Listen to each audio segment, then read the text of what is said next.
Law and order को भी, फिर सेफ्टी इम्प्लीमेंटेशन को भी। तो उसमें ये है कि मुकम्मल हम कानूनी कार्रवाई भी करेंगे।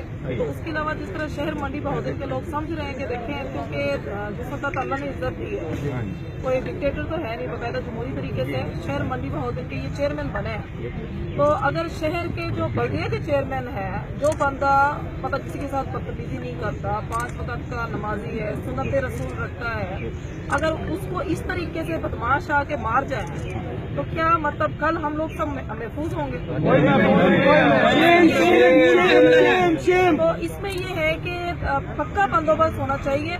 और मैं पुरजोर मजम्मत करती हूँ जो शहर के अंदर जो लोग कहते हैं कि हमारे ताजर का मसला नहीं है, मतलब ये है कि उनको ये कहते हुए जो है ना, मेरे पास कोई लफ्ज नहीं है, बेगैरती की इंतहा है। तो इसमें यह है कि हाजी नासिर का इशू नहीं है, हम सब का इशू है।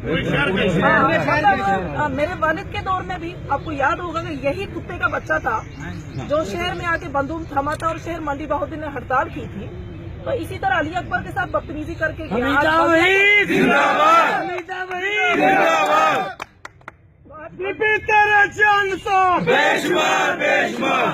कुत्ता नहीं बचेगा, कोई कुत्ता नहीं बचेगा, कुत्ता नहीं बचेगा, किसी का बच्चा नहीं बचेगा। तो इसमें यह है कि मेरा ख्याल है कि यहाँ जितने भी लोग इकट्ठे हुए हैं, नून लीग को छोड़ दें, पीटीआई को छोड़ दें, कोई जमाती मसला नहीं है। ये हम तशद्दुद के खिलाफ हैं, हम 21वीं सदी में रह रहे हैं। ये जो जानवर जो हमारे ऊपर मुसल्लत हुए हुए हैं, उनका मुस्तकिल खात्मा करने की जरूरत है। ये हाजी नासिर का इशू नहीं है, हम सबका इशू है।